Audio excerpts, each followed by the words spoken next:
রুদ্ধ তখনও বিস্ময়ে স্থির বসে এতই শান্ত হয়ে আছে যে মনে হচ্ছে তার শ্বাস পর্যন্ত চলছে না।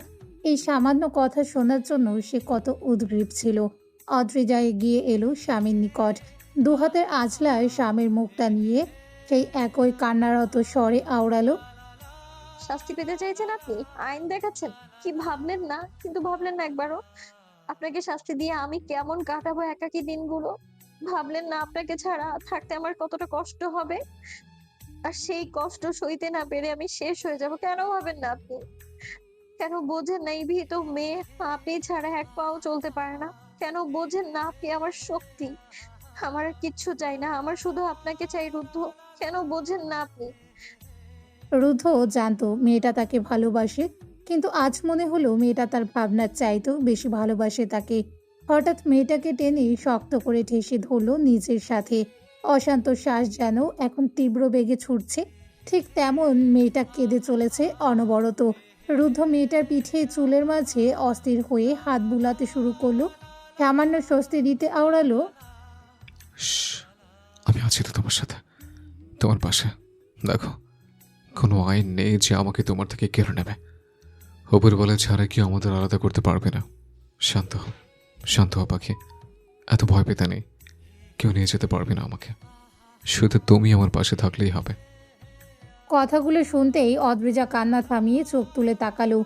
হাতের পৃষ্ঠে চোখ মুছে স্বামীর বুক থেকে সরে উঠে দাঁড়ালো। ভয়ে ভয়ে লাশ দুটোকে শেষবারের মতো দেখে স্বামীর হাত ধরে টানতে শুরু করলো অদ্রিজা। বিড়বিড় করে আওড়াতে শুরু করলো। ঠিকই বলেছেন। কেউ নিতে পারবে না আপনাকে। আমি নিতে দেব না। দ্রুত উঠুন। চলুন এখান থেকে। কেউ দেখার আগে, পুলিশ আসার আগে চলুন এখান থেকে। রুদ্ধবোধ হয় এবার খানিকটা হাসি পেল। মেয়েটা কি জানে সে না চাইলে এখানে পুলিশ কেন, পুলিশের ছোঁয়াও পড়বে না। এই ঘন জঙ্গলে কেউ আসবে না এখানে কি হচ্ছে তা দেখার জন্য। কিন্তু মেয়েটাকে সে কিভাবে বুঝাবে তা? এতক্ষণে বউয়ের এই অস্থিরতায় ভালো লাগলো। না চাইতেও অধর কিছুটা প্রসারিত হয়ে এলো। চোখ মেলে তাকিয়ে রইল বউয়ের পানে। স্বামীকে উঠতে না দেখে অদ্রিজা আরো অশান্ত হলো। ফুপিয়ে উঠে ব্যতিব্যস্ত স্বরে আওড়ালো। আপনি উঠছেন না কেন? কেন হাসছেন? প্লিজ উঠুন। পুলিশ আসার আগে উঠুন। এখান থেকে সব প্রমাণ মিটিয়ে দিন। আমি কাউকে জানতে দেব না আপনি করেছেন এসব। প্রয়োজনে আমি এর শাস্তি ভোগ করবো, তবুও আপনাকে আমি নিয়ে যেতে দেব না। উঠুন বলছি। আমার থেকে দূরে যাওয়ার কথা ভাববেন না বলে দিলাম। উঠছেন না কেন আপনি? রুদ্ধ নিজের পোশাকের পানে তাকালো। অফিস থেকে সরাসরি এখানে আসার সাদা পাঞ্জাবিটাই পরেছিল। তা এখন রক্ত লেগে কিছুটা লাল হয়ে আছে। মেয়েটার ভয়ে সেদিকেও খেয়াল নেই। সে বোধহয় আটকে আছে তার স্বামীকে পুলিশ খুনি বলে ধরে নিয়ে যায়। সে আকস্মাৎ উঠে দাঁড়ালো। অদ্রিজা কিছু বুঝে ওঠার আগেই হালকা নিচু হয়ে মেয়েটাকে ধরে নিজের কাঁধে তুলে নিল। অদ্রিজা চুপটি করে মিশে গেল স্বামীর সাথে। রুদ্ধ পা বাড়িয়ে অগ্রসর হলো সিঁড়ির দিকে। যাওয়ার সময় সূর্যের শরীরটা বাঁধল পায়ের সামনে। এ বেলায়ও কোনো দয়া হলো না রুদ্ধর। একটা পা দিল ছেলেটার পেটের ক্ষত স্থানের উপর। সেখানে চাপের সৃষ্টি হতেই গলগল করে রক্তধারা বেরিয়ে এলো। ছেলেটার প্রাণ বোধ হয় তখনও খানিকটা অবশিষ্ট ছিল, কিন্তু এই আঘাতের পর আর রইল না। সেখানেই ছেলেটার শরীর নিথর হয়ে রইল। অদ্রিজা স্বামীর শেষ কার্যটুকু আর এমন গলগল করে রক্ত বের হতে দেখে ভয় কুঁকড়ে গিয়ে চোখ খিচে বন্ধ করে নিল। কিন্তু এদের জন্য মায়া বোধ হয় তারও হলো না আজ। এরা এমন কিছুরই প্রাপ্য, যদিও সে এমনটা চায়নি কখনো। তার যত চিন্তা, যত মায়া, সব কেবল স্বামীর জন্য। রুদ্ধ গটগট পায়ে সিঁড়ি ভেঙে উপরে এলো। উপরে আসতেই নজরে পড়ল ভীতগ্রস্ত হয়ে দাঁড়িয়ে থাকা ছোট্ট ভাইকে। দেখতে পেতেই রাগ এসে হানা দিল রুদ্ধের মস্তিষ্কে। এমন করে তাকালো যেন এখনই গিলে খাবে ছেলেটাকে। ভাইয়ের তাকানো দেখে নাসিম আস্তে করে মাথাটা নামিয়ে নিল। মুখ ফুটে কিছু বলার সাহসও হলো না। এছাড়া যে তার আর কোনো উপায় ছিল না তখন। রুদ্ধ নাসিমকে অতিক্রম করে বউ নিয়ে বেরিয়ে এলো বাইরে। নিজের গাড়ি পর্যন্ত এসে দরজা খুলে মেয়েটাকে ব্যাক সিটে ছুঁড়ে ফেললো। নিজেও ভেতরে ঢুকে দরজাটা আটকে দিল। ভেতরে আলোটা জ্বালিয়ে হালকা ঝুঁকে সামনে থেকে একটা ব্যাগ হাত বাড়িয়ে আনলো। তারপর নিজের গায়ের পাঞ্জাবিটা খুলে ছুঁড়ে মারলো পেছনে। ব্যাগ থেকে বের করে একটা জামা পরতে শুরু করলো। অদ্রিজার সিটের সাথে মিশে থেকে ঝাপসা চোখে স্বামীর কাজটুকু অবলোকন করলো। ছেলেটা এভাবেই রং পরিবর্তন করে বাড়ি ফিরতো আর সে কিছুই বুঝতে পারতো না। তাকে বোকা পেয়ে রোজ মিথ্যে বলেছে লোকটা তাকে। ভাবতেই জোরে কান্না পেল, ফোপানো কণ্ঠে শুধালো, এভাবেই রং পাল্টে বাড়ি ফিরে আমার থেকে সত্যি লুকাতেন আপনি, তাই না? রুদ্ধ শুনল, চুপচাপ জামাটা নিজের পরনে জড়ানো শেষ করলো। তারপরে হঠাৎ করে মেয়েটাকে সিটের সাথে পিষে ধরলো নিজের বাহুতলে। মেয়েটার হাত দুটো দুপাশে সিটের সাথে আটকে ধরলো। অদ্রিজার যেন এবার নিঃশ্বাস বন্ধ হয়ে আসতে চাইলো। স্বামীর পানে তাকাতেই দেখলো লোকটা তার পানে রেগে তাকিয়ে আছে। অদ্রিজা তাকাতেই রুদ্ধ শক্ত কণ্ঠে বলে উঠল, ঠিক বলেছ একদম। ভালো রূপ দেখাতে চেয়েছিলাম, তা সহ্য হয়নি, তাই না? খুব শখ ছিল স্বামীর কঠোর রূপটা দেখার। দেখে নিয়েছ? এখন জবাব দাও, এখানে সে সাহস কি করে হলো? অদ্রিজা ফ্যালফ্যাল করে তাকালো। লোকটা হঠাৎ রেগে গেল কেন? এবার অন্য ভয়ে কান্না বন্ধ হয়ে এলো। অদ্রিজাকে জবাব দিতে না দেখে আরো শক্ত করে চেপে ধরে জোরালো কণ্ঠে শুধালো, জবাব দিচ্ছ না কেন? বলো, কলেজে এত সাহস কি করে হলো? ভালো করে জানি নাসিম এমনিতে এখানে নিয়ে আসেনি। সন্দেহ কবে থেকে হলো আমার প্রতি? এত শক্ত করে ধরায় অদ্রিজা ব্যথা পেল। ভয়ে ব্যতিব্যস্ত স্বরে বলে উঠল, জানি না, তবে কিছুদিন আগে হাসনাবাদে গিয়ে সেই ছেলে দুটোকে দেখেছিলাম। ওরা কিছু বলেছিল, তবে থেকে মনে শান্তি পাচ্ছিলাম না। আপনি ওদের চোখ নষ্ট করেছিলেন, তাই না? হুম, আমিই করেছি। শুনেছিস মিলেছে শান্তি আজ? তাহলে আরো শোন, আমার বউ আর বোনের দিকে কেউ নজর দিলে আমি এমন কাজ দ্বিতীয়বার করতেও ভাববো না। এবার বল, এখানকার খোঁজ কিভাবে পেলি? ভুল করে বলিস না নাসিম বলেছে। এই তো একটু আগেই তার পায়ের কাছে পড়েছিল লোকটা, আর সে ভয়ে ক্ষমা করতেই লোকটা তার আসল রূপে ফিরে এসেছে। হঠাৎ এত রাগলো কেন? তুই তুকারি পর্যন্ত শুরু করেছে। এমন করে তার উপর চেপে বসেছে যে ব্যথায় মনে হচ্ছে হাড়ি ভেঙে যাবে। ব্যথায় ভয়ে জর্জরিত হয়ে অশ্রু বিসর্জন দিয়ে ছোট্ট করে উচ্চারণ করলো, ব্যথা লাগছে আমার তো। আমারও লেগেছিল যখন তোকে এখানে দেখেছে। দ্রুত জবাব দে, কিভাবে খুঁজে পেলে? বারবার একই প্রশ্ন করায় গলা শুকিয়ে এলো অদ্রিজার। স্বামীর অজান্তে এমন কাজ করার ভয়ে এখন যেন মূর্ছা যাবে ভাব। সত্যি জেনে আরো বেশি রেগে যাবে না তো? মিথ্যা বললে নিশ্চয়ই ধরে ফেলবে। কম্পনজাত স্বর থেকে থেকে আওড়ালো, আপনার ফোনের লোকেশন ট্র্যাক করেছিলাম। আমি দুঃখিত, আর এমন সাহস করবো না, প্রমিস। এবার ছাড়ুন। রুদ্ধ একটা দীর্ঘশ্বাস ফেলল। এমন কিছুই ভেবেছিল সে। মাথাটা এখন রাগে ফেটে যাচ্ছে তার। যদি নাসিম না থাকতো আর এই মেয়েটা কিউরিসিটি থেকে একা একাই এই রাতে চলে আসতো, তো এই সন্দেহ কেন স্বামীর প্রতি? কি হতো এত কৌতূহল না দেখিয়ে সে যেমন দেখায় তেমন করেই মেনে নিলে? রুদ্ধ ছেড়ে সরে গেল মেয়েটার ওপর থেকে। চিবিয়ে চিবিয়ে আওড়ালো, আর কোনোদিন যদি এমন সাহস করতে দেখে তাহলে হাত পা পেতে ফিরে রাখবো ঘরে। মাথায় রাখিস, ভাবিস না ভালোবাসি বলে সব মেনে নেব। আবদ্ধতা কিন্তু মোটেও পছন্দ নয় আমার। অদ্রিজা লোকটার এই রাগটাকেই ভয় পায়। এমন করে রেগে যায় যেন এই তো সব শেষ করে দিল। শুধুমাত্র সেই বিধায় লোকটা নিজেকে সংযত রাখে মনে হয়। লোকটাকে সরে যেতে দেখে কষ্টে ঠোঁট ফুলিয়ে কান্নারত স্বরে আওড়ালো, বললাম তো সরি, আর করবো না এমন। কিন্তু আমি যদি এমন না করতাম, তাহলে আপনি আমাকে সত্য কোনোদিনও বলতেন না। তাহলে আর কিভাবে জানতাম আমি সত্যিটা? একদম পছন্দ হলো না এই প্রশ্ন রুদ্ধর। তবুও রাগটুকু গিলে নিল। গম্ভীর স্বরে বলে উঠল, বলেছি না আমার কাজ নিয়ে ভাবতে হবে না, শুধু আমাদের একটা সুন্দর সংসার নিয়ে ভাবো। জীবনে সুখে থাকতে হলে, একসাথে বাঁচতে হলে অনেক সত্য না জেনে থাকতে হয় অত্রজা। এত কৌতূহল ভালো না, বিশেষ করে তোমার মতো নরম মেয়েদের। কথাটুকু শেষ করেই গাড়ি থেকে নেমে দাঁড়ালো। বাড়িটার ভেতর যেতে যেতে আওড়ালো, একটু বসো, আমি ভেতর থেকে আসছি। অদ্রিজা অসহায় হয়ে ব্যক্ত করলো, নাসিম ভাইয়াকে কিছু বলবেন না আপনি? ভাইয়া আমাকে নিয়ে আসতে চায়নি, আর দ্রুত এখান থেকে চলুন। কেন শুনছেন না আমার কথা? রুদ্ধ শুনল, তবে থেমে জবাব দিল না। ছেলেটা ভেতরে চলে গেল। ফিরে এলো মিনিট পাঁচেক বাদে। ফিরে এসে ড্রাইভিং সিটে উঠে বসলো। অদ্রিজা নাসিমকে আর আসতে দেখল না। স্বামীকে বসতে দেখেই ভেতর দিয়ে সামনের সিটে এগিয়ে গেল। গিয়ে বসলো স্বামীর কোলে। রুদ্ধ ভ্রু কুঁচকে নিল। জানে মেয়েটা ভয় পাচ্ছে, তবুও গম্ভীর স্বরে আওড়ালো, কি হলো? এভাবে বসলে কেন? নামো, আমি ড্রাইভ করব। এভাবে সমস্যা হবে। অদ্রিজা শক্ত করে রুদ্ধর গলা জড়িয়ে ধরে থম মেরে বসে রইল।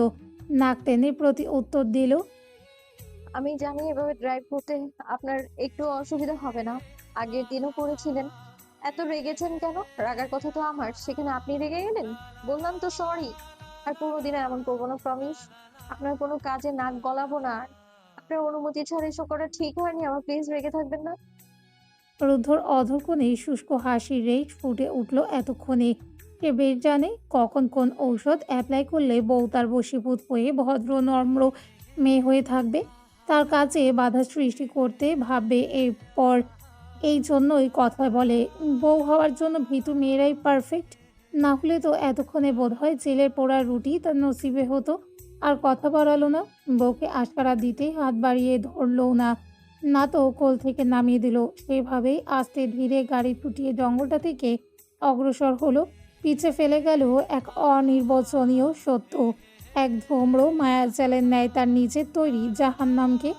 মেঘমহলের সম্মুখে গাড়িটা স্থির হতেই রুদ্ধ বউকে কোলে নিয়েই নেমে দাঁড়ালো। এই যে চিপকেছে তার সাথে, আর সরেনি মেয়েটা। উপায় না পেয়ে কোলে নিয়েই ঢুকলো বাড়ির ভিতর। ফোনটা বের করে ফ্ল্যাশের আলো জ্বালিয়ে সেই আলোতেই সিঁড়ি পেরিয়ে পা বাড়ালো রুমের দিকে। রুমের ভেতর আসতেই চোখে মুখে আলোর রশ্মি এসে লাগলো। রুমে এসে মেয়েটাকে কোল থেকে নামাতে চাইলো, কিন্তু অদ্রিজা বাদুড়ের ন্যায় স্বামীর গলা আঁকড়ে ঝুলে রইল। রুদ্ধর ভুরুদয়ের মাঝে খানিক ভাঁজ পড়ল, গিয়ে মেয়েটাকে বিছানায় শুয়ে দিল। কিন্তু মেয়েটা সেই তার গলা ছাড়লই না। রুদ্ধ বউয়ের মুখের পানে তাকিয়ে এক ভ্রু উঁচিয়ে গম্ভীর স্বরে বলে উঠল, কি হয়েছে? এমন বাদুরের মতো চিপকেছ কেন? ছাড়ো, গোসলে যাব। এতক্ষণে নিভে যাওয়া কান্নাটা আবার বেরিয়ে এলো অদ্রিজার চোখ ফেটে। ফোপানো স্বরে বলল, আপনি এখনো রেগে আছেন আমার উপর, তাই না? বললাম তো এমন দুঃসাহস আর দেখাবো না, কিন্তু আপনিও তো কথা দিন এসব খুন খারাপি ছেড়ে দিবেন আপনি। আমার আর কোনো প্রতিশোধ চাই না, কোনো কিছুর মূল্যে আপনাকে হারাতে চাই না আমি। রুদ্ধ বউয়ের মানসিক অবস্থা বুঝল, কিন্তু এখন এই ভয়কে প্রশ্রয় দেওয়া মানে মেয়েটা পুনরায় তার কাজে বাধা দিবে। একবার যখন সত্যিটা জেনেছে, তখন আর আড়াল করার প্রয়োজন বোধ করল না। কাট কাট গলায় বলে উঠল, তখন কি বলেছি কানে যায়নি? আমার প্রতিশোধ এখনো অপূর্ণ। পূর্ণ না হওয়া পর্যন্ত আমি থামব না। এর জন্য যদি তুমি ভুল কোনো সিদ্ধান্ত নাও, তাহলে তোমাকে ছাড়বো না বলে দিলাম। ভুল কোনো ভাবনা মাথায় এলো না। এমন শক্ত কণ্ঠ অদ্রিজার মনে ভয় বৃদ্ধি করলো। উৎকণ্ঠিত হয়ে জানতে চাইল, আপনি কি রেগে আমাকেও আঘাত করবেন রুদ্ধ? আপনার এই রূপ দেখলে ভয় হয় আমার। আপনার এই কঠোরতা আমার দুর্বল হৃদয় সহ্য করতে পারে না। রুদ্ধ হতাশ শ্বাস ফেলল। মানছেই সে রেগে গেলে মাথা ঠান্ডা রাখতে পারে না, কিন্তু কখনো মেয়েটাকে আঘাত করেছে বুঝি? এত ভয় কেন মেয়েটার? এই ভয় প্রশমিত করার জন্য আর কি করবে সে? ব্যর্থ স্বরে আওড়ালো, আর তোমার এই ভয় আমাকে দুর্বল করে অথরিজা। একটু শক্ত হতে কেন পারো না? এখনো কেন এত ভয়? তোমার থেকে তো একটা বাচ্চাও বেশি সাহসী। এখনকার সময়ে তোমার মতো এত ভীত মেয়ে কাউকে দেখেছো তুমি? নিজের প্রতি আক্ষেপ সৃষ্টি হলো অদ্রিজার। ধরা স্বরে বিড়বিড় করে উঠল, এর জন্য কি আপনি আমার উপর বিরক্ত? আমি কি করব বলুন? এটা কি আমার দোষ যে আমি বাকি মেয়েদের মতো নই, হতে পারিনি? ছোট থেকে এমন এমন ঘটনা ঘটেছে যে আমি আর কখনো পারিনি ভয়কে দূরে সরিয়ে দিতে। কিন্তু এখন চেষ্টা করছি তো। আপনি পাশে থাকলে আমি আর কিছুই ভয় পাই না, বিশ্বাস করুন। আমি নিজেকে আরো শক্ত করবো, সত্যি বলছি। আপনিই তো আমার শক্তি। কিন্তু যদি আপনি এমনটা করে দেন, ভয় দেন, তাহলে আমি কি করব বলুন? মেয়েটা যখন যা মুখে আসে বলে দেয়। সে কি কখনো বলেছে সে এই মেয়ের প্রতি বিরক্ত? এই মেয়ে কি কোনোদিন বুঝবে না, যখন ভয়ে অস্থিরতায় মেয়েটা কাঁপে, তখন তার বুকটা ঝলসে যায়। তাকে রোজ একটু একটু ভাবিয়ে মারে। তার এই অনিশ্চিত জীবনে কিছু যদি একটা ঘটে যায়, তাহলে এই মেয়ের কি হবে? তার মৃত্যুর চেয়ে এই মেয়েকে নিয়ে বেশি সংশয় জন্মায়। সে তো খুব করে চায় সে হারিয়ে গেলেও এই মেয়েটা শক্ত হয়ে সুখে দিন পার করুক। কিন্তু এই মেয়েটা বুঝলে তো, নিজেও নতুন করে কিছু বোঝানোর চেষ্টা করলো না। মেয়েটা আগে অন্য কিছু নিয়ে ভয় পেত, আর আজকাল তাকে হারানোর ভয়ে মূর্ছা যায়। কবে কবে মেয়েটা তাকে এত ভালোবেসে ফেললো। এই ভালোবাসাই না মেয়েটাকে কোনোদিনও ভেঙে চুরে রেখে দেয়। আজকাল আজকাল তারও জীবনের মায়া জন্মাতে শুরু করেছে শুধুমাত্র মেয়েটার জন্য। খুব করে ইচ্ছে হয় এই মেয়েটার সাথে একটা জীবন পাড়ি দিতে, বউ সন্তান নিয়ে একটা সুখের সংসার গড়ে তুলতে। কিন্তু ভাগ্য সহায় হবে কিনা, এই স্বপ্ন পূর্ণ হবে কিনা, তা কেবল ওপর আল্লাহই জানে। কিন্তু সে রোজ আল্লাহর নিকট প্রার্থনা করে মেয়েটার জন্য হলেও তার একটা দীর্ঘ জীবন হোক, যে জীবনে এই মেয়েটা হবে তার প্রথম দর্শক। কোনো বাক্যবিহীন মেয়েটাকে নিয়ে বিছানা থেকে উঠে দাঁড়ালো। অদ্রিজা তখনও ফুপিয়ে স্বামীর বুক ভেজাতে ব্যস্ত। রুদ্ধ সোজা প্রবেশ করলো ওয়াশরুমে। মেয়েটাকে নিচে দাঁড় করিয়ে দিয়ে একটা হাত বাড়িয়ে শাওয়ার অন করে দিল। বৃষ্টির ধারার ন্যায় ঠান্ডা পানি এসে ছুঁয়ে গেল তাদের বদন। হালকা শীতের রাতে ঠান্ডা পানির স্পর্শ পেতেই শরীরে শিহরণ বয়ে গেল অদ্রিজার। শীতল স্পর্শে মনটাও যেন খানিকটা শীতলতা অনুভব করলো। ফোপানোর শব্দও কমে এলো। চোখ উঁচিয়ে তাকালো স্বামীর পানে, যে এখন তার পানেই এক দৃষ্টে তাকিয়ে। জলধারা এসে মেয়েটার মুখটা সিক্ত করে তুলল। হালকা শীতের আছে তার কান্নার ফলস্বরূপ মেয়েটার ওষ্ঠপুর থরথর করে কাঁপছে। তার চাক্ষুষ হতেই তৃষ্ণা জাগলো প্রেমিক পুরুষের মনে। হাত বাড়িয়ে মেয়েটার গলায় পেঁচানো ওড়নাটা টেনে খুলে ফেলে দিল। নিজের শরীর থেকে জামাটা খুলে তার জায়গায় দিল অন্যত্র। এতক্ষণে যেন মন মস্তিষ্ক কিছুটা শান্ত হয়েছে। সেই সাথে নিজস্ব নারীকে একান্ত করে পাওয়ার তীব্র অভিলাষও তৈরি হয়েছে মন কুটিরে। ইচ্ছেটুকু পূরণ করার তাগিদে ঝুঁকে মেয়েটার কপালে ওষ্ঠ ছোঁয়ালো, তারপর নাকে, তারপর থুতনিতে। পরক্ষণে চোখ উঁচিয়ে তাকালো বউয়ের পানে। মেয়েটা এখন চোখ বুজে স্বামীর ছোঁয়া অনুভব করতে ব্যস্ত। অশান্ত হৃদয় দুটোকে শান্ত করার তাগিদে রুদ্ধ বউয়ের ওষ্ঠজোড়ার মাঝে নিজের ভালোবাসার পরশ আঁকতেই ব্যস্ত হলো। এক চুম্বনের দ্বারা মেয়েটার সমস্ত আতঙ্ক অস্থিরতা নিজের মাঝে ধারণ করতে চাইল ছেলেটা। অদ্রিজা কেবল শান্ত থেকে নিজেকে স্বামীর মাঝে বিলিয়ে দিতে চাইল। খানিকটা সময় পর রুদ্ধ ছেড়ে দিল বউকে।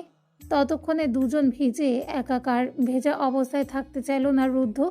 শাওয়ার বন্ধ করে নিজের হাতে মেয়েটার পোশাক পরিবর্তন করে এখানে থাকা একটা টাওয়াল শরীরে পেঁচিয়ে দিয়ে অন্য একটা দিয়ে সুন্দর করে চুলগুলো মুছে দিতে শুরু করলো। চিন্তা একটাই তার, এত রাতে গোসল করে কোথাও মেয়েটার ঠান্ডা না লেগে যায়। চুল মোছানো শেষ হতেই নিজেও প্যান্ট চেঞ্জ করে একটা টাওয়াল কোমরে পেঁচিয়ে বউকে কোলে তুলে ওয়াশরুম থেকে বেরিয়ে এলো। মেয়েটাকে নিয়ে সরাসরি বিছানায় শুয়ে দিল। নিজে শুধু গিয়ে আলমারি থেকে একটা ট্রাউজার বের করে পরিধান করে নিল। তারপর রুমের দরজা আটকে দিয়ে রুমের লাইট অফ করে দিয়ে বিছানায় গিয়ে টানটান হয়ে শুয়ে পড়ল। এ বিছানায় আসতেই মেয়েটা নিজে এসেই স্বামীর বক্ষ মাঝে সুন্দর করে নিজের জায়গা করে নিল। রুদ্ধ কেবল মুচকি হেসে মেয়েটাকে শক্ত করে আঁকড়ে ধরে চোখ দুটো বুঝে নিল আর মেয়েটার চুলের মাঝে আঙুল বুলাতেই শুরু করলো, যাতে মেয়েটা সব ভুলে দ্রুত নিদ্রায় আচ্ছন্ন হতে পারে। ভাগ্যক্রমে আজও সকালে ঘুম ভাঙতেই স্বামীকে নিকটে পেল মেয়েটা। রাতে সব কিছু যেন তার মাথা থেকে বেরিয়ে গেছে। আছে শুধু স্বামীকে কাছে পাওয়ার খুশিটুকু। কত রাতে দুজন ঘুমাতে সক্ষম হয়েছিল তাও জানা নেই বোধহয়। দেরি হওয়ার কারণে বোধহয় মানুষটা এখনও তার সান্নিধ্যে নিশ্চিন্তে ঘুমিয়ে আছে। এখন কত শান্ত লাগছে লোকটাকে। ভাবতেই কেমন লাগে এই লোকটা কত কঠোর হতে পারে। সব সময় যদি এমন শান্ত হয়ে থাকতো তাহলে কি খুব খারাপ হতো? লোকটা যাতে ভালো করে ঘুমাতে পারে তার জন্য নিজের হাতের স্থান দিল স্বামী চুলের মাঝে। আলতো হাতে বুলিয়ে দিতে শুরু করলো। তবে চোখ ঘুরিয়ে যখনই ঘড়ির পানে তাকালো তখনই টাস্কি খাওয়ার উপক্রম হলো। সময় এখন ৮টার বেশি বেজে গেছে। ইস, কত বেলা হয়েছে। লোকটা তার বুকে মাথা রেখে ঘুমানো। ইচ্ছে হলো না সরাতে, তবে কিছু করার নেই ভেবে আস্তে করে স্বামীর মাথা কোল থেকে সরাতে চাইল। ঠিক সেই মুহূর্তে রুদ্ধ নিজের বাঁধনে শক্ত করে বাঁধলো মেয়েটাকে। চোখ না মেলেই ঘুম ছড়ানো কণ্ঠে আওড়ালো, এভাবে থাকো পাখি, আমি আরো ঘুমোতে চাই, প্লিজ নড়ো না। অদ্রিজার এক চুলও নড়ল না। এমনিতে তো কেউ কিছু বলে না, তাই একটা দিন না হয় দেরি করেই উঠল। চুপচাপ শুয়ে রইল মেয়েটা। কিন্তু মনে হঠাৎ করেই উচ্চাটন শুরু হলো। চিন্তারা এসে ঘিরে ধরল। কেউ যদি জিজ্ঞেস করে তারা এত দেরি করে ঘুম থেকে উঠেছে কেন, তাহলে কি জবাব দেবে? তাদের ওই রাতে বাড়ি ফিরতে কেউ দেখেনি তো? আচ্ছা, লোকটা যে সেখানে গিয়েছিল ভুল করেও কারোর চোখে পড়েনি তো? পুলিশ কোনোভাবে তার স্বামীর খোঁজ পেয়ে যাবে না তো? তাহলে সে কিভাবে বাঁচাবে স্বামীকে? যা কিছু হোক, লোকটার কিছু হতে দিবে না সে। প্রয়োজনে সে শাস্তি ভোগ করবে, তবুও লোকটার উপর কোনো আঁচ আসতে দিবে না। যত বড় অন্যায় করুক, পারবে না মানুষটাকে ছাড়া থাকতে সে। মানুষটার মাঝেই যে তার প্রাণ নিহিত। সে বেলাটা নানান রকম দুশ্চিন্তাতে কাটিয়ে দিল অদ্রিজা। অস্থিরতায় স্বামীকে এমন করে নিজের সাথে জড়িয়ে রাখলো, মনে হলো উপরওয়ালা এলেও সে নিজের স্বামীকে নিয়ে যেতে দিবে না কোথাও। রুদ্ধ ঘুমের কারণে বুঝল না বউয়ের চিন্তা, উৎকণ্ঠাটুকু। সকালে তীব্র রোদের আঁচ জানালার গ্লাস গলিয়ে ভেতরে এসে শরীরে লাগার পরই চোখ মেলে তাকালো রুদ্ধ। চোখ মেলে হালকা উঁচু হতেই অর্ধাঙ্গিনীর কোমল মুখখানা দৃষ্টিগোচর হলো। ফলস্বরূপ মন কাননে প্রশান্তির হাওয়া বয়ে গেল। অধরকনে ধরা দিল হাসির রেশ। মেয়েটার শরীরে এখনো টাওয়াল পেঁচানো, যা ঘুমের কারণে এখন এলোমেলো হয়ে আছে। এতে বউয়ের উজ্জ্বল শরীরখানা তার সামনে উন্মুক্ত। তা অবলোকন করে যেমন ছুঁয়ে দেওয়ার ইচ্ছে হলো, তেমন করে সকালবেলা বউকে একটু জ্বালাতেও ইচ্ছে হলো। ইচ্ছেকে প্রাধান্য দিতে মুখটা নামিয়ে মেয়েটার উদরে এসে ঠেকালো। আকস্মাৎ সেখানে মুখ গুজে দিয়ে জোরে কয়েকটা শ্বাস নিচের মাঝে টেনে নিল। চোখ তুলে বউয়ের ঘুমন্ত মুখখানা দেখে নিয়ে পুনরায় মুখ নামিয়ে উদরে জোরে একটা কামড় বসালো। অদ্রিজা শুয়ে থাকতে থাকতে চোখ দুটো বুজে এসেছিল। আকস্মিক কিঞ্চিত ব্যথায় চোখ মেলে তাকিয়ে ব্যথার উৎস খুঁজতেই নজরে এলো স্বামীর গভীর চোখ দুটো, যা তার পানে নিবিষ্ট। চোখ দুটো যেন হাসছে তাকে জ্বালাতে পেরে। অদ্রিজা বুঝতে পেরে মুখ ফুলালো। পরক্ষণে যখনই নিজের এলোমেলো পোশাকে নিজের শরীর উন্মোচন করলো, তখনই লজ্জায় মূর্ছা যাওয়ার অবস্থা হলো। চটজলদি বিছানা থেকে উঠে টাওয়ালটা সুন্দর করে শরীরে পেঁচিয়ে নিয়ে দৌড়ে গেল কাবার্ডের দিকে। বউয়ের কাণ্ড দেখে মন মাতানো স্বরে হেসে উঠল রুদ্ধ। সেই হাসি শুনে অদ্রিজা মুগ্ধ না হয়ে রেগে তাকালো। রুদ্ধ তাকানো দেখে হাসি খানিকটা কমিয়ে মজার স্বরে বলে উঠল, নতুন করে দেখার মতো কিছু আছে বুঝি? এতদিন বাদে অত লজ্জা কে পায় পাখি? মজা করতে দেখে অদ্রিজা মুখ ফুলালো। চোখ সরিয়ে নিজের পোশাক নিয়ে থুপথাপ পা ফেলে এগিয়ে গেল ওয়াশরুমে। বউয়ের অবস্থা দেখে রুদ্ধ পুনরায় হাসলো। বোকা মেয়েটার এমন মুখ ফুলানো, অভিমান করার, রেগে যাওয়া, আবার ক্ষণে ক্ষণে লজ্জা পাওয়া, এসব যে তাকে শান্তি দেয়। কিন্তু মেয়েটার দূরত্ব সে একদম সইতে পারে না। অদ্রিজা ফ্রেশ হয়ে ড্রেস চেঞ্জ করে ফিরে এলো মিনিট 10 বাদে। বউকে আসতে দেখে রুদ্ধ সময় দেখে নিয়ে দ্রুত ফ্রেশ হতে চলে গেল। যখন ফিরে এলো নজরে পড়ল বউ তার ড্রেসিং টেবিলের সম্মুখে বসে নিজের চুল আঁচড়ানোর চেষ্টা করছে। রাতে ভেজা চুল ছেড়ে ঘুমানোর কারণে জটলা পেকেছে বেশ। রুদ্ধ এগিয়ে গিয়ে বউয়ের হাত থেকে চিরুনিটা নিয়ে নিজে সুন্দর করে ধীরে সুস্থে চুলগুলো ছড়িয়ে দিল। এতই আস্তে করার চেষ্টা করলো যাতে বউ একটুও ব্যথা না পায়। অদ্রিজা তা বুঝে কেবল হাসলো। চুল আঁচড়ানো শেষ হতেই সুন্দর করে পেঁচিয়ে তা ক্লাচার দিয়ে আটকে দিল। চিরুনিটা রেখে দিয়ে বউয়ের চুলের ওপরেই একটা চুমু খেলো। পরক্ষণে বউয়ের কাঁধে মুখ গুজে দিয়ে এলোমেলো ভাবে নাক ঘষতে শুরু করলো রুদ্ধ। ছোট করে ডেকে উঠল, পাখি। অদ্রিজা দর্পণের মাঝে দিয়েই স্বামীর মাঝে তাকিয়ে এক দৃষ্টি স্বামীর ডাক পেয়ে এক শব্দেই জবাব দিল। হুম। রুদ্ধ দর্পণের মাঝে নয়নে নয়নের মিলন ঘটালো। আড়ালে সূক্ষ্ম হেসে আওড়ালো, বাড়িতে হয়তো পুলিশ আসতে পারে, তখন কিন্তু একদম স্বাভাবিক থাকবে, যেমনটা সর্বদা থাকো আর কি। পুলিশের নাম শুনতে যেন রাতের দৃশ্যগুলো চোখের সামনে ভেসে উঠল। এই যে লোকটা যে এখন তার সাথে নরম আচরণ করছে, এই লোকটাই রাতে কেমন কঠোর রূপ ধারণ করেছিল। ভাবতেই শরীরে যেন কাঁটা দিয়ে উঠল। সেই সাথে ভয়ে এসে জড়ো হলো। কোথাও পুলিশ এসে লোকটাকে তার থেকে কেড়ে নিবে না তো। হঠাৎ বসা থেকে উঠে দাঁড়িয়ে স্বামীর পানে ঘুরে তাকালো, উৎকণ্ঠিত হয়ে শুধালো, পুলিশ কেন আসবে? ওরা কি আপনাকে নিয়ে যাবে? বলুন না, আমি কিন্তু আপনাকে কোথাও যেতে দিব না। রুদ্ধ বউয়ের আতঙ্কটুকু বেশ বুঝলো। মেয়েটাকে অভয় দিতে কপালে ওষ্ঠ চেপে ধরল। পরক্ষণে বুকে চেপে নিয়ে শান্ত স্বরে আওড়াল, এত উদ্গ্রীব হতে নেই।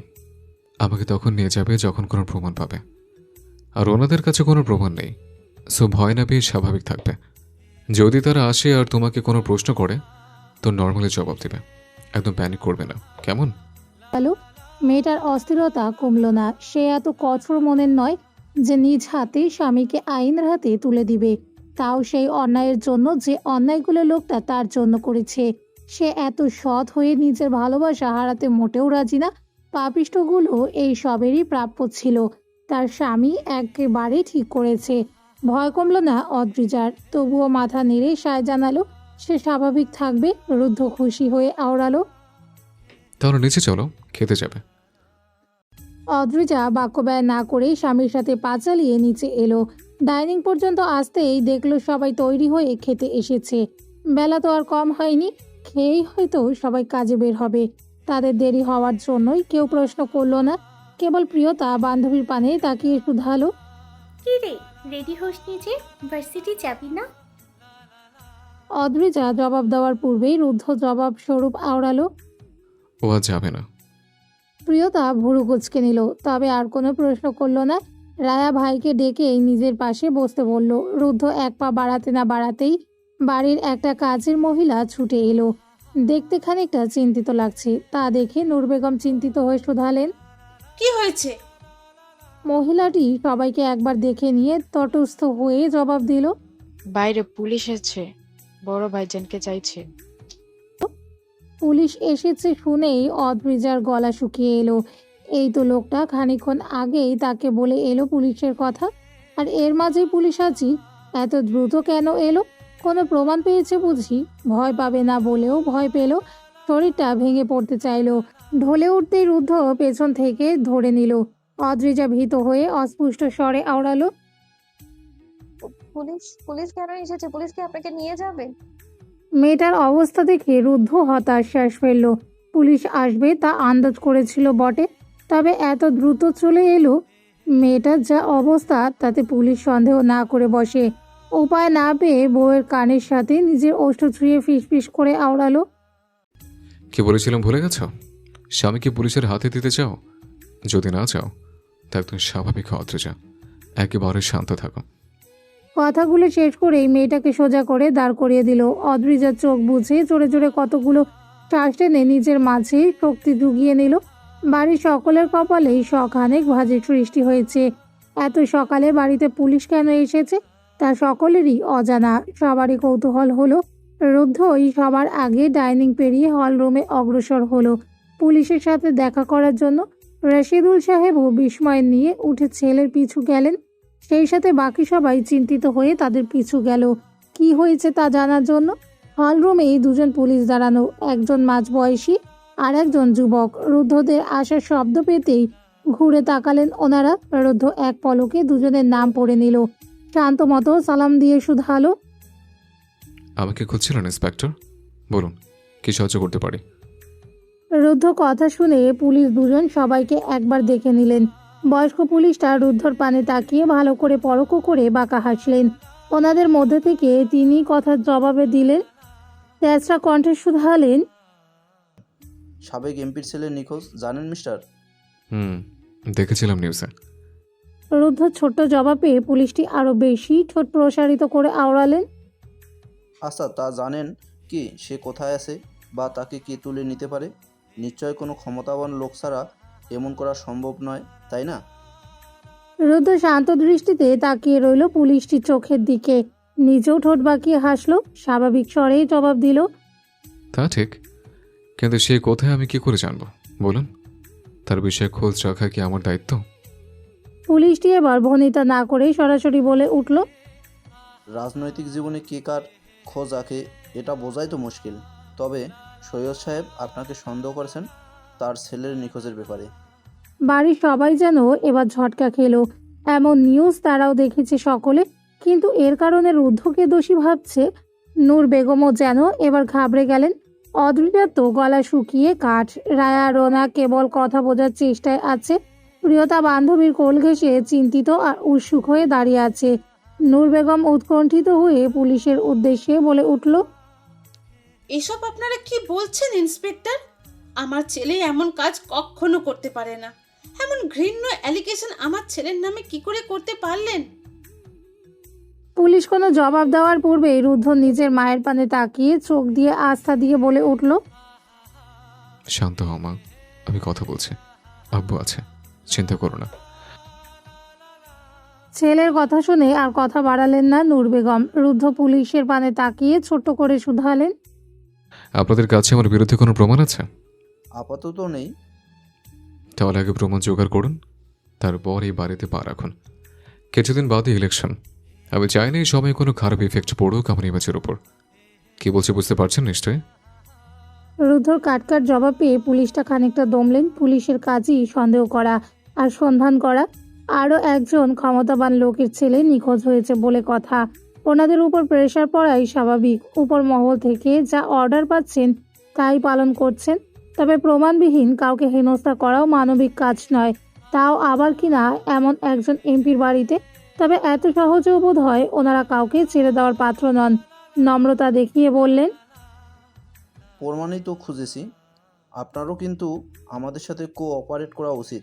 আমি কি একবার আপনার বাড়ির লোককে কিছু প্রশ্ন করতে পারি? জি, করুন। তবে যা জিজ্ঞেস করার এখানে থেকেই করুন। আমি চাই না বাড়ির মহিলারা কোনোভাবে অস্বস্তি বোধ করুক। রুদ্ধর জবাব পেয়ে পুলিশ তাই মেনে নিলেন। রাশেদুল কাদের সহ মহিলাগণ পর্যন্ত সবাইকে সাধারণ প্রশ্ন করলেন, তবে সন্দেহ করার মতো বোধহয় কোনো জবাবই পেলেন না। পুলিশটি শেষে এগিয়ে গিয়ে দাঁড়ালো অদ্রিজার সম্মুখে।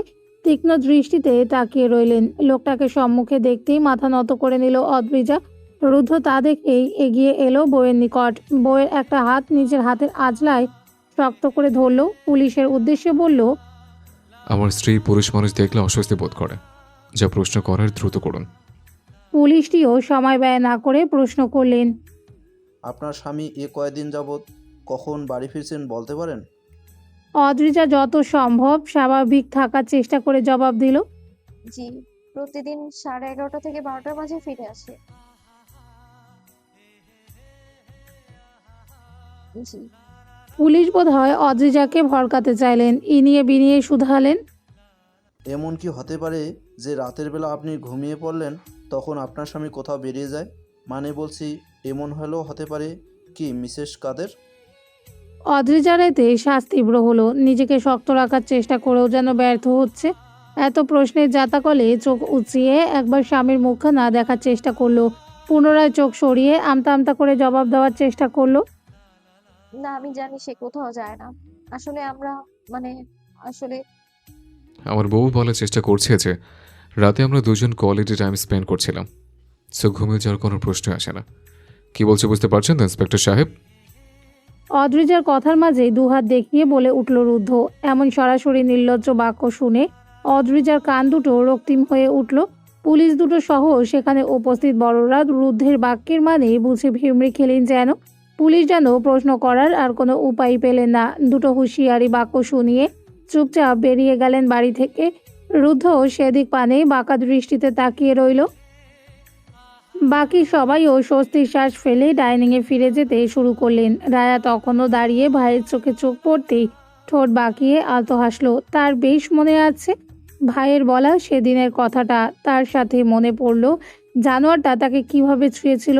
রুদ্ধ বোনকে তাকিয়ে থাকতে দেখেই চোখের দ্বারা ইশারা করে বোনকে যেতে বলতেই রায়া হাস্য বদনে সেখান থেকে চলে গেল। রোনাকার রাশেদুল সাহেব নির্লিপ্ত। রুদ্ধকে ওনাদের বেশ মতোই চেনা আছে। সবাই যেতেই অদ্রিজা চোখ তুলে রাগী দৃষ্টিতে তাকালো। রাগ দেখিয়ে আওড়ালো, আমার নির্লজ্জ বুড়িকে আওড়ায় শুনি, ছি, কি লজ্জা হয়। রুদ্ধ দায় সারা জবাব ভেসে এলো, যা সত্যি তাই বললাম। সত্যি বলে এত লজ্জার কি আছে শুনে? আর আমি কি তাদের সরাসরি বলেছে যে আমরা দুজন রাতে ওসব মানে? পরেরটুকু বলার আগেই অদ্রিজা হাত দিয়ে স্বামীর মুখখানা বন্ধ করে ধরলো। আশেপাশে তাকিয়ে দেখলো কেউ তাদের কথা শুনছে কিনা। কেউ নেই দেখে হাতটা সরিয়েই বলে উঠল, চুপ করুন, আপনি আজকাল ভীষণ নির্লজ্জ হয়ে যাচ্ছেন কিন্তু। যাই হোক, আপনি কিন্তু আজ বাড়ির বাইরে যাবেন না। আমার এখনো ভয় করছে। রুদ্ধ নিজেই বউয়ের হাতটা মুখ থেকে সরিয়ে অভয় দিয়ে আওড়ালো, এভাবে ভয় পেয়ে কতদিন আমাকে ঘরবন্দি রাখবে শুনে? দেখো অদ্রিজা, আমার অনেক কাজ আছে, যেতে তো হবে। সে এত ভাবা বাদ দাও, কিছু হবে না আমার। অদ্রিজা কোনো কথাই মানতে চাইল না। নাছোড় বান্দার মতো এক বাক্যেই বলে উঠল, আমি এত কিছু বুঝতে চাই না। আপনি আজ বাড়ি থেকে কোথাও যাবে না বলে দিলাম।